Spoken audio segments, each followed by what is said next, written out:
Corn farmers lost 3 million worth of crops due to El Nino. Government urges emergency employment for victims of drought. Senator Dick Gordon accuses co-presidential Senator Manny Villar of paying him out of the presidential race. 2 are dead after Ampatuan followers attacked the military in Maguindanao. Aramina's embarrassing interview with Mo Twister storms the web.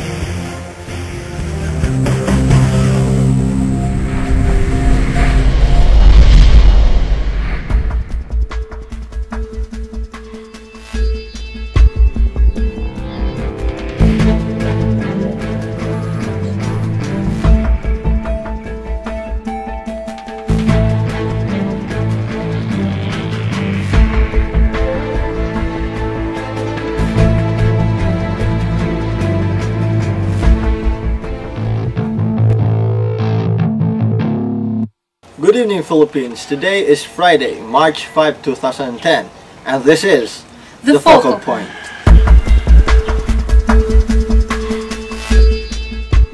With the El Nino taking the toll among farmers in our country, President Gloria Macapagal Arroyo wants an emergency employment for farmers affected by the dry spell. Ronald Bonifacio for the report. President Gloria Macapagal Arroyo wants an emergency employment for farmers who are affected by drought. In a discussion held in Isabela yesterday, GMA said this is essential to make up for the losses they suffer due to El Nino phenomenon. Mrs. Arroyo said the main solution agreed upon is the emergency employment and repairing of irrigation systems. The President noted that affected farmers would be given a moratorium on the payments of loans from government-owned banks or the suspension of the payment of irrigation fees. The chairman of the El Nino Task Force, Secretary Arthur Yap, said that the payment of penalties incurred by the farmers on their loan would also be suspended. The President further said that the supply of rice will not be affected because the National Food Authority will be importing rice to augment domestic supply. Ronalyn Bonifacio, Focal Point. In other news related to the El Nino phenomenon, the Agricultural Sector Alliance of the Philippines, or ASAP Party List Representative Nicanor Briones, urged the government to take action in aiding corn farmers against the effects of drought before deficit will reach 3 billion pesos. Maria Rica Estapio for the update. Agricultural Sector Alliance of the Philippines Party List Representative Nicanor Briones prospects that the deficit of the corn farmers in Isabela and Cagayan will rise up to 3 billion pesos if the government will not take actions to aid the corn farmers in this problem brought by the drought or the El Nino. In a media forum held in Manila, Briones exclaimed that the farmers have already a deficit of estimated 1.4 billion pesos as of press time. He added that the government are supposed to provide irrigation pumps to the corn farmers. According to him, if this dilemma will continue, it is expected that the prices of poultry livestock, such as pigs or swine, cows, chickens, eggs, and others, will increase that will presumably lead to a massive starving. Briones expressed that it's not good anymore that we always import goods from other countries as government's usual solution every time we lack of local supplies. He added that only the farmers from outside the country benefit this method. Why not the government concentrate more on how to help and support our own Filipino farmers? Maria Rica Estapio, Focal Point. 30 men were confronted in the outskirts of Maguindanao, killing 2 gunmen who were believed to be followers of the Ampatuan. Jam Taray for the report. Troops clashed yesterday with the armed followers of the Ampatuans who were arrested in connection with the country's worst election-related massacre, killing 2 gunmen. Troops and the combat patrol confronted about 30 men in the outskirts of Maguindanao, triggering a gunfight that killed 2. Prosecutors have charged Andal Ampatuan Sr., a former 3-term Maguindanao governor, and his son Andal Ampatuan Jr. with the murder in connection with the killings of 57 people on November 23. The Ampatuans have denied the charges, and most of their followers have fled a crackdown in the province. Despite the prevailing tension in Maguindanao, Leaders of feuding clans aspiring for various elective positions in the province signed yesterday a peace covenant enjoining them to abide by the Omnibus Election Code to ensure peaceful elections in the province. Leaders of rival clans running for elective positions sat side by side and listened to speakers before signing the peace covenant. The police and military have provided equal number of security escorts for Sinsuat, Mangundadato and Midtimbang to ensure their safety when they move around. Junilin Taray, Focal Point. Residents of an entire village in Cagayan Valley were sent to the hospital after having eaten a week-old double-dead meat. Francis Marudo for the report. 405 residents of Barangay San Pedro, Lasam Town in Cagayan have become ill and were hospitalized after eating double-dead carabao meat contaminated with anthrax. One of the residents said that they did not know that the sold carabao meat was already dead before it was butchered. Hindi naman po namin alam na may anthrax yun. Sabi naman nila, pinakita sa veterinaryo. Anthrax, an acute respiratory disease spread by spores from the Bacillus anthracis, affects both humans and animals and is known to be deadly when untreated. Headache, fever, abdominal pains, dry cough, and itchy skin lesions are among the signs of human infection. The Department of Health Assistant Regional Director for Region 2, Dr. Edward Albano, said that the residents are now being treated and closely monitored. There were 405 suspected cases, but pagdating po sa CVMC, kinunan na rin po sila ng mga specimen for confirmation. The OH have made efforts to prevent further infection. Francis Marudo, Focal. Up next, 1 dead, 5 injured in a road accident in Quezon City. Gordon claims Villar bribed him out of race. And we will have the latest on entertainment news. Stay tuned.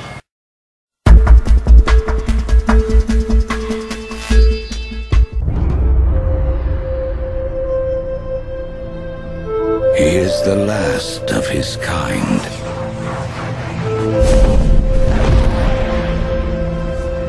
All that remains of a once powerful nation. Some think he is a myth.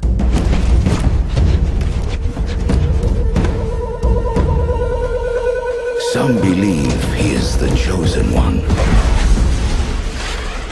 who will bring balance to a world at war.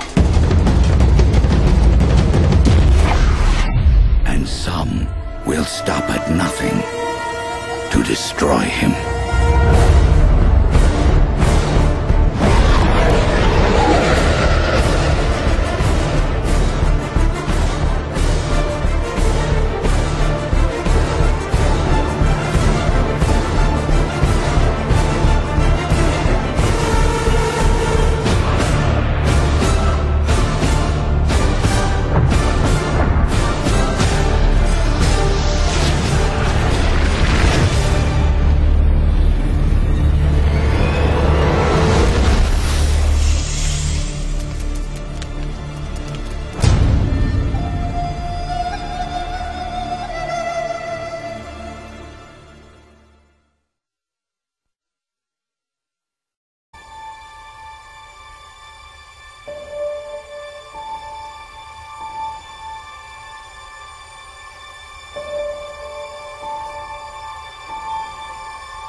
says voters are the only ones bribed during elections. Even running candidates are paid to ensure victory of another.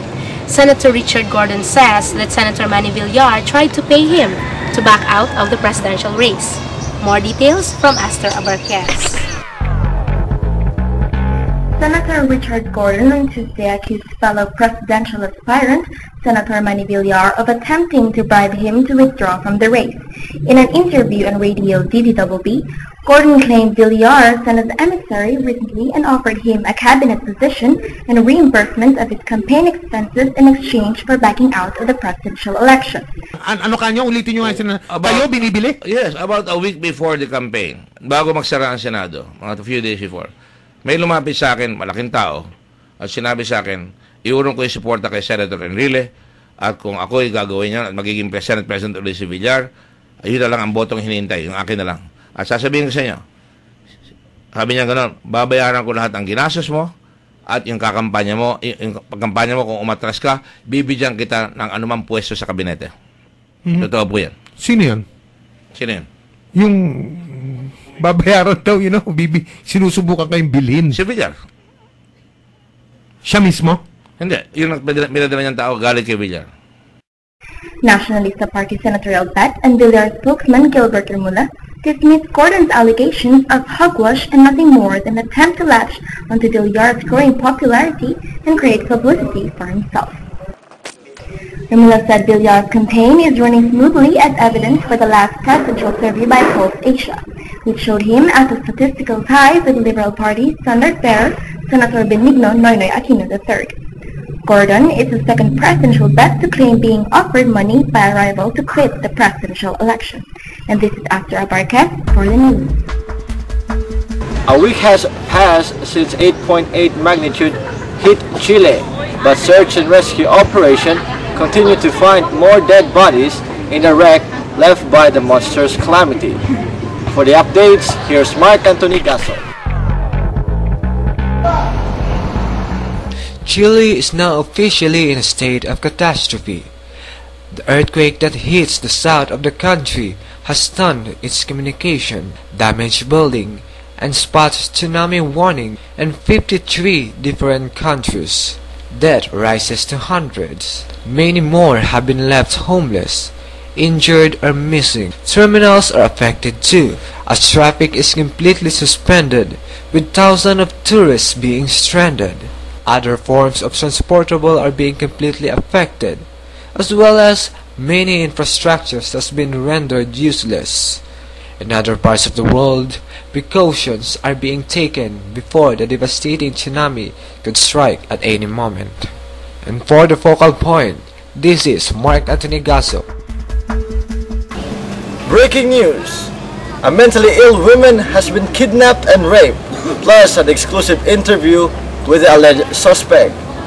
For the report, live from Tagbilaran City Police Headquarters, our correspondent, Janice Parilla. I am here live at the Tagbilaran City Headquarters where an incident had just been reported. A rape case had been filed against a certain Adelo Acero, 38 years old, and a resident of Barangay San Roque, Maribel Town. Acero allegedly raped a 21-year-old woman who appears to be mentally ill. The rape victim, who is hidden behind the name of Trixie, is a resident of the same town. According to the report that we have gathered, Trixie was approached by Acero in a dealer motorcycle owned and driven by him. Since the victim was not in the proper mindset, she consented and went with him. She was then sent to the city of Tagbilaran, where the raping had happened. In an exclusive interview, Acero claims that Trixie is his girlfriend, and the reason he brought her to the city is because she asked him to.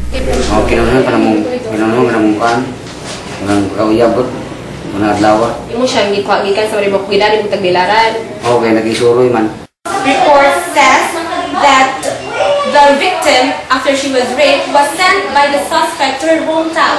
When the mother realized that her daughter had been raped, the mother immediately notified the Maribel Philippine National Police, who then coordinated with the Tagbilaran City Philippine National Police Headquarters. Back to you, Florence.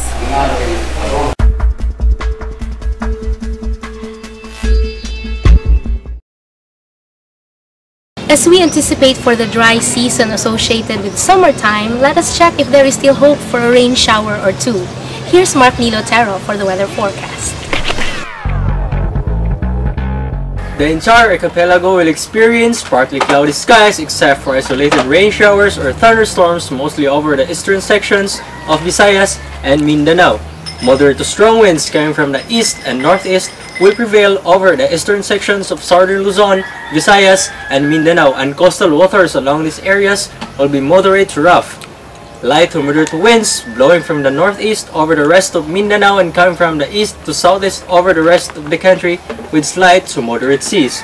With the El Niño phenomenon still to last until June of this year, the Philippines is still experiencing an increase in the temperature over the past days. As you can see from our latest satellite footage, Metro Manila's temperature has risen from 77 to the recent 89 degrees Fahrenheit. Not from the Central Visayas 77 to 86 degrees Fahrenheit, and from that of Northern Visayas 77 to 89 degrees Fahrenheit. Meanwhile, last days, as you can see from our latest satellite footage, Metro Manila's temperature has risen from 77 to the recent 89 degrees Fahrenheit. Not from the Central Visayas 77 to 86 degrees Fahrenheit, and from that of Northern Visayas 77 to 89 degrees Fahrenheit. Meanwhile, in the lower part of the Philippines, Mindanao went from 76 to 91 degrees Fahrenheit. Drought and dry spell will befall the country in the next months. This is Mark Nilotero, and that was for the latest weather update. Back to you, Sarah and Florence. A road accident in Quezon City killed a woman and injured 5 others. Darel Collantes for the report. A woman was killed while 5 others were injured after a speeding Asian utility vehicle plowed through a lane separator before crashing into a tree at the Quezon City Memorial Circle early yesterday. A 21 years old married waitress, Merrian Rojas, resident of Barangay Commonwealth, was declared dead on arrival at a nearby hospital. Traffic Sector 3 officials identified those injured as Melrod Tobella, 24, Patrick Franco, 17, Eman Berbano, 24, Wilfredo Rojas, 15, and Renny Paul Reyes, 21, who drove the wrecked AUV with the plate number ZSR 545. Rojas and the injured were passengers in the AUV. Investigators said witnesses saw that the AUV allegedly racing against the unidentified taxicab before the accident. Witnesses said that the AUV was speeding along Commonwealth Avenue towards Quezon City Memorial Circle when Reyes lost control of the wheel and rammed into the iron fences lining the avenue. 3 of the passengers were thrown out of the car when it hit the tree. Witnesses said Rojas was the first to be extricated from the wreck, but Reyes, whose feet were pinned under the wheel, had to wait for 2 hours before he was pulled out by the city rescue volunteers using power tools. One of the injured victims admitted to Proverbs the group and were on their way home. The group had drinks at the party. Meanwhile, Reyes will be facing charges of reckless imprudence resulting to homicide and multiple physical injury. Dario Collantes, Focal Point. In Hollywood, the Tonight Show host Jay Leno returns 9 months after his suspension. While in the local scene, Rica Perelejo tied the knot of her pastor boyfriend, and Alamina, who is running for this coming election, bears an embarrassing interview with Mo Twister. Cindy Lou for the report. It's the Tonight Show with Jay Leno. A lot of things in the world have changed since May, but not Jay Leno hosting the Tonight Show. NBC and Leno's fans can relax. Judging from his first night back, it's the same old Jay with pretty much his same old Tonight Show. He started the show by spoofing the conclusion of The Wizard of Oz, where Dorothy awakens to find all those crazy ongoings were only a dream. In fact, Leno had gone away from the nation's TV screens for less than a month when he returned Monday to his old haunt in late night. Leno was reclaiming his old job at NBC's Tonight Show just 9 months after giving it up to O'Brien, and only 19 days after NBC pulled the plug on Leno's primetime misadventure. Leno noted that one of his guests was an American gold medalist skier, Lindsey Vonn. As he cinched his own network along with former Vice President Dick Cheney, Toyota and Tiger Woods, Lennon signaled the resumption of the late-night war between him and his longtime CBS rival, David Letterman, who had gained the ratings upper hand during O'Brien's brief and happy claim on The Tonight Show.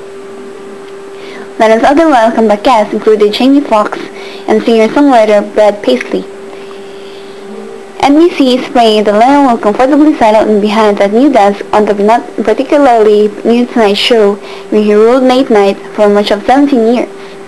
But a lot of the handicappers were weighing whether Lennon can regain in his momentum. Sexy actress Aramina has been put on the defensive after a controversial video of her disastrous interview on an AMC TV show went viral on social networks such as Facebook. In the controversial interview, Mina seemed unprepared to answer several rapid-fire questions from host Mo Twister regarding her stand on issues such as private armies, the Visiting Forces Agreement, and premarital sex. The interview was aired on Mo's show, in my opinion, last January 12th. In the first question, Mina was asked whether she was for or against private armies. When she answered for, Mo asked her to expound further since favoring private armies seemed controversial after a private army of a local politician was accused of murdering 57 people in Maguindanao last November. Well, that's why I didn't answer your question kung against ako or pro sa Maguindanao. Yeah. Kasi lately hindi ko nasusundan yung news about the national stuff. Yeah, about especially the Maguindanao thing. Okay. So it's hard to comment lalo na kung hindi mo alam yung real story, diba? Right. A caller identified as Melody Luzambe of Quezon City later chastised Mina for not knowing about the Maguindanao massacre, considering that it had been in the news for more than a month. Mo's sister also noted that Quezon City's voters would be disheartened by Mina's lack of knowledge of current events, especially since she is running for councilor of the city. Sa Maguindanao issue, it is very disappointing that Aramina said she has not been following the news. This has been, for almost 1 month every day, nasa newspaper, nasa TV, all the pictures, the massacre. How could somebody like her, who I thought is an intelligent actress, does not been following? You don't really have to follow every day. In defense, Mina says she does keep herself informed by reading newspapers or watching news programs, but noted that the news often depresses her. I'll be honest, every time I watch the news, medyo nakaka-depress eh. Yeah. Pag nanonood ka, patayan dyan, patayan dito. Of course, I want to know what's happening in our country, but napanood ko na yung ilang news, parang sobrang nadidepress ako. Yeah, but during the interview, Mina also says she's against premarital sex despite doing love scenes in various movies. Just a rule. Right. Kasi that's the reality. Eh. No, if you will notice kasi, di ba yung mga R18? Yeah. So, hindi allowed din yung mga so hindi nila napapanood. She also refused to answer a question if she was for or against the VFA. In her Facebook account, Mina defended her answers in the Mo sister interview, saying that she was not used to be asked about politics in a rapid-fire manner. She also said she was carefully weighing her answers, especially when she was asked about private armies and premarital sex. She also questioned the timing of the video's release, since she is now leading in the race of councilor of Quezon City. In the legal blogs that we've seen, you will find yourselves shedding a tear or two once you've seen Star Studio's feature story of actress host Rica Peralejo and Pastor Joseph Bonifacio's wedding held at the beachfront of Cagayan Valley in Batangas last January 29. It's definitely every girl's dream wedding, not only because of its spectacular setting with lavish touches of Nantucket rustic theme, but because no other couple is perfectly suited to each other than these two are. From the personalized book-inspired wedding kick-up to the little cards with trivia that were placed on the reception tables, it was obvious that every detail of this momentous event is touched by the great love between Rika and Sho. I recognize that next to God, you are my top priority. You're my best friend, my partner, and after this, my wife. I hope and pray that I become just the perfect wife for you, and trust that all our hopes will be met, because God is the center of this marriage, and that I made the right decision in following his will, that which is to marry you. I love you, sweetheart. And this is Cindy Marilu for the Entertainment News. And this wraps up our newscast for this evening. This is Florence Miguel Lagi. And I am Sarah K. Gladney. For the Focal Point.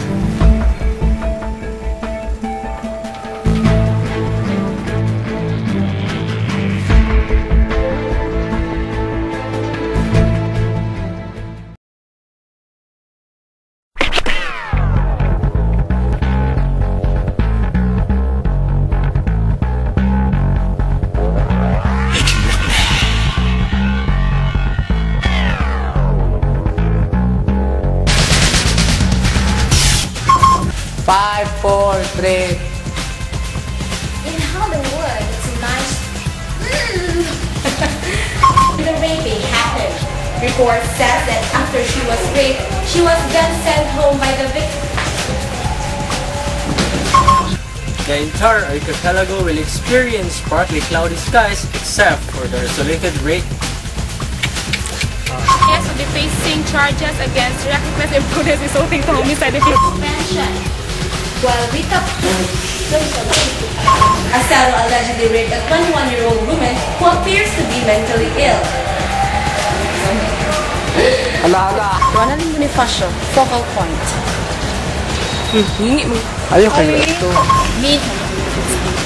Ayaw ka tao mong ngayon sa gato! Sige, mula kang patay. Mas lalay ko? 5, 4.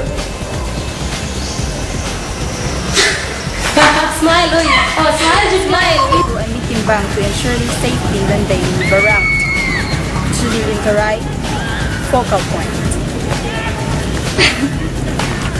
Mayarika Estapia, focal point. Cut. Hollywood, the Tonight Show host Jay Emo ka mo. 5, 4, 3, 2. Ronaldin Bonifacio. Hindi na ka na! Dahil mong buhok ko yun.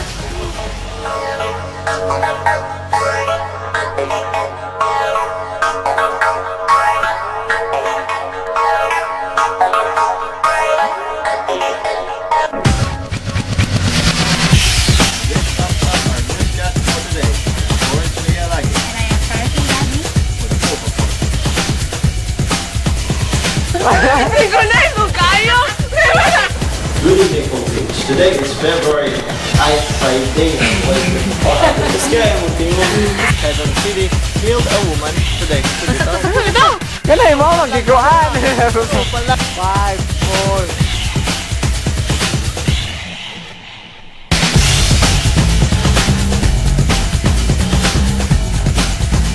Five, 4, 3. Up next. Maglila na labay ka. 5, 4, 3. This was by newscast for this evening. Florence Miguel Lagi.